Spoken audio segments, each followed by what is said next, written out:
नमस्कार साथियों, आपका सबका पुनः स्वागत है श्रद्धा एस्ट्रो ज्योतिष में। आज हम लोग कवर करने वाले हैं वृषभ लग्न के 11वें या एकादश भाव में अगर सूर्य आ जाते हैं तो उनका क्या फल होगा। और इससे पहले हम लोगों ने वृषभ लग्न के 10 अलग अलग भावों में सूर्य के फल को डिस्कस कर लिया। तो मैं चाहूँगा आप लोग पुरानी लिस्ट देखने के बाद ही यहाँ आगे पहुँचें ताकि आपको कोऑर्डिनेट करने में आसानी हो। और सिर्फ ये मत समझिएगा कि मैं अपनी कुंडली को ही देखूंगा तो सही अंदाज़ा लग पाएगा।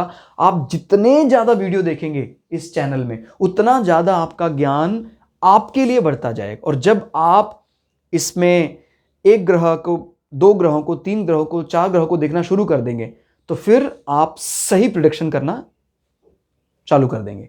तो शुरुआत करते हैं। वृषभ लग्न का मतलब यहां 2 नंबर है और यहां से गिनते हुए हम पहुंचते हैं 11 नंबर तक। तो ये हो गया हमारा लाभ स्थान। इसको लाभ स्थान भी कहते हैं। हमारे विशेष, हमारी इच्छाओं का जो घर है वो भी कहा जाता है। ये हमारे मित्रों का घर भी कहा जा सकता है। ठीक है, याद रखिएगा, भाई बहन नहीं, मित्र। भाई बहन हमारा तीसरा घर है, मित्र हमारा 11वां घर है। ठीक है, तो इस प्रकार से चीज़ों को हम यहाँ देखते हैं कि हमारी इच्छाएं पूरी होंगी या नहीं होंगी।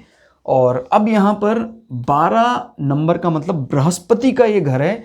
सूर्य बैठे हैं तो एक प्रकार से प्रथम दृष्टा देखें तो एकदम बढ़िया प्रतीत हो रहा है। यहाँ बृहस्पति का घर है और सूर्य बैठे हैं और लाभ क्षेत्र है। ठीक है, और लेकिन इसमें थोड़ा ये ध्यान रखना है कि 12वीं राशि काल पुरुष की कुंडली में क्या है, व्यय भाव।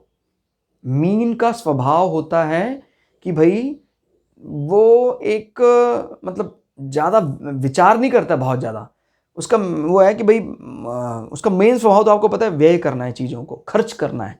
क्लियर हो गया। तो ये थोड़ा सा बृहस्पति का थोड़ा सा कह सकते हैं आप रॉयल लुक या कहें थोड़ा सा खर्च करने वाला रूप दिखाता है। क्लियर हो गया। तो इसका भी थोड़ा ध्यान रखना है कि सूर्य यहाँ होने पर नो डाउट आपके आय भाव को बढ़ाएगा ही बढ़ाएगा।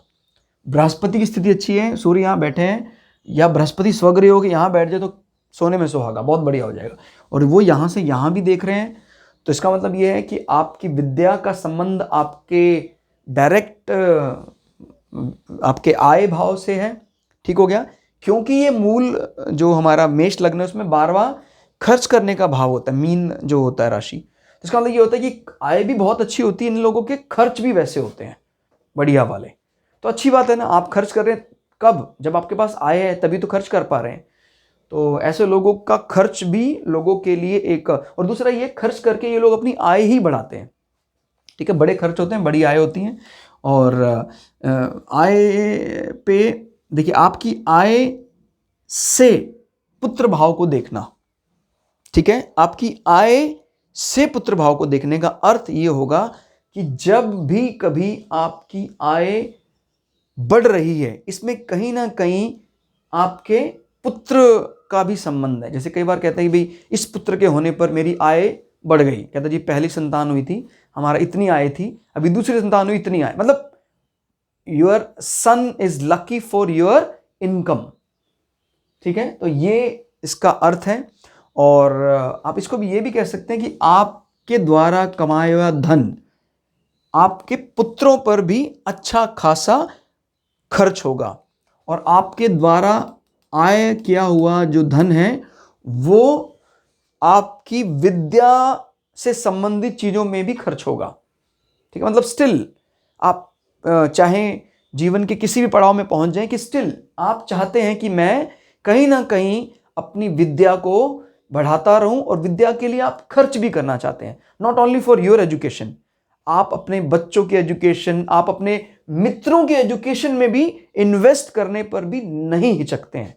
क्लियर हो गया। तो एक प्रकार से शुभ, काफी शुभता की निशानी है। और क्योंकि ये लक्ष्मी त्रिकोण का हाउस भी कहा जाता है, 5वां घर, और यहां पर अगर दृष्टि पड़ रही है सूर्य ग्रह की मित्र के भाव में, तो अगेन ये आपके लिए बड़ा भाग्यशाली रूप सामने आता दिखता हुआ। तो ध्यान है ना, इसको भी हम बहुत अच्छी दृष्टि से देखेंगे कि अगर वृष लग्न के 11वें भाव में सूर्य एक गुरु के घर बैठे हुए हैं तो उनकी आय जो है वो कहीं ना कहीं इस प्रकार के चीज़ों से होने वाली है। और क्योंकि इनमें सूर्य का टच भी आ गया है, माने teaching line, education line, instructor line, या समझाने वाली लाइन में सूर्य का आना मतलब एक रॉयल्टी का आना। तो आपकी जो अर्निंग है उसमें बहुत बड़ा रोल है एक लाइक किंग और लाइक एजुकेटर, इस प्रकार किंग लाइक एजुकेटर, इस प्रकार का आपका प्रोफाइल बनता है आपकी अर्निंग पॉइंट ऑफ व्यू से, नॉट स्टेटस। जहां भी आपकी आय की बात होती है तो आय को आप इस प्रकार से देखें कि जब आय आदमी कई अलग अलग माध्यमों से कर सकता है। तो कई बार क्या होता है हमारा स्टेटस हमारी आय के लिए जिम्मेदार है लेकिन कम, कई बार तो ऐसा भी होता है हमारा स्टेटस हमारी आय के लिए जिम्मेदार है ही नहीं। क्लियर? पता लगा हम किसी छोटे मोटे एजुकेशन सेंटर को चला रहे हैं बट वहां से आय नहीं होती, आय के लिए तो हम अपनी जमीन जायदाद से ही आय लिए जा रहे हैं।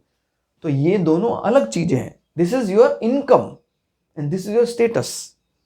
तो फर्क है दोनों में, तो इस बात को समझना है। कई बार क्या होता है 10वां 11वां एक ही होता है मालिक, तो उस कंडीशन में काफी हद तक स्टेटस बढ़ेगा तो इनकम अपने आप बढ़ जाएगी, इस प्रकार से रिलेट करता है। ठीक है, बट सभी कुंडलियों में ऐसा नहीं होता है। तो ये था वृषभ लग्न के 11वें भाव में सूर्य का फल। तो बने रहिए हमारे साथ, हम ज्योतिष को शुरू से लेकर एंड तक इस चैनल में आपको कवर करवाने वाले हैं, इसी कामना के साथ कि ये ज्ञान भारत के साथ साथ दुनिया भर में अमर हो। जय श्री भृगु पराशरा, जय श्री शुक्राचार्य, धन्यवाद।